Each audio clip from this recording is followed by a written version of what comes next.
प्रणाम हिंदुस्तान, आप देख रहे हैं India times voice of people. मैं आपका अपना दोस्त मनदीप पंडित। लोकसभा चुनाव घोषित हो चुके हैं जैसा कि आप सब जानते हैं, और हरियाणा के अंदर 10 लोकसभा सीटें हैं। हम हरियाणा की बात कर रहे हैं और हरियाणा में एक बड़ा रोचक तथ्य निकलकर सामने आया है कि अभी तक जब से हरियाणा बना है 1966, 1 नवंबर 1966 हरियाणा राज्य का गठन हुआ। पंजाब और हिमाचल दोनों अलग हुए थे हरियाणा से।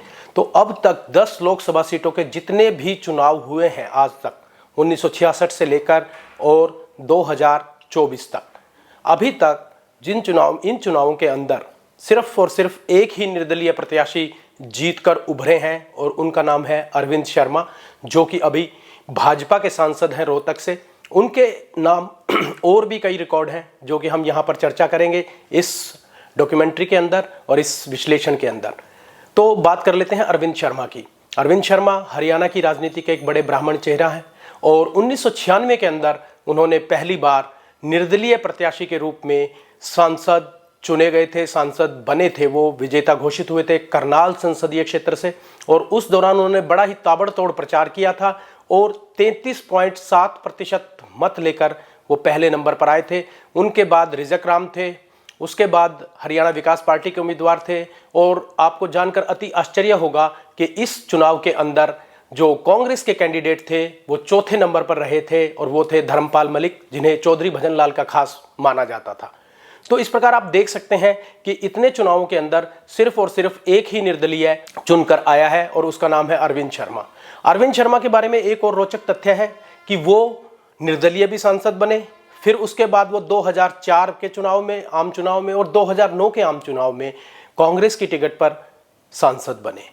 उसके बाद 2019 में वो भारतीय जनता पार्टी में चले गए और भारतीय जनता पार्टी ने उनको हुड्डा, भूपेंद्र सिंह हुड्डा के मजबूत गढ़ रोहतक से प्रत्याशी के रूप में उतारा और उन्होंने भूपेंद्र सिंह हुड्डा के किले को ढहा दिया।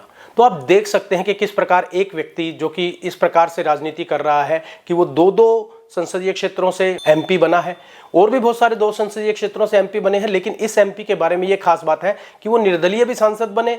उसके अलावा फिर 2 बार वो कांग्रेस की टिकट पर सांसद बने और फिर बीजेपी की टिकट पर सांसद बने, और इस बार 2024 के चुनाव में फिर दोबारा वो एक मजबूत चुनौती पेश कर रहे हैं भूपेंद्र सिंह हुड्डा के सामने। चाहे भूपेंद्र सिंह हुड्डा रोहतक से लोकसभा उम्मीदवार आए या दीपेंद्र सिंह हुड्डा आए, आना इन दोनों में से ही है, क्योंकि भूपेंद्र सिंह हुड्डा खुद कह चुके हैं कि पार्टी जिसे भी प्रत्याशी बनाएगी हम एक ही चुनाव लड़ेंगे पिता पुत्र में से, क्योंकि पिछली बार हम दोनों जगह अलग अलग चुनाव लड़े थे तो हमारे कार्यकर्ताओं की जो शक्ति का बंटवारा हो गया था, विभाजन हो गया था। इस कारण से मैं सोनीपत से भी चुनाव हार गया और दीपेंद्र सिंह हुड्डा रोहतक से चुनाव हार गए। तो दावे में तर्क भी है, मजबूती भी है, लेकिन एक और चीज जो निकलकर सामने आ रही है वो ये है कि बीजेपी का जो कैडर है, बीजेपी की जो नीति है वो बड़ी आक्रामक है चुनाव लड़ने की। पिछली बार 10 से 10 लोकसभा सीटें जीती थी और इस बार हालांकि मुकाबला कड़ा होने की आशंका है, लेकिन अभी तक कांग्रेस उम्मीदवार घोषित नहीं कर पाई है।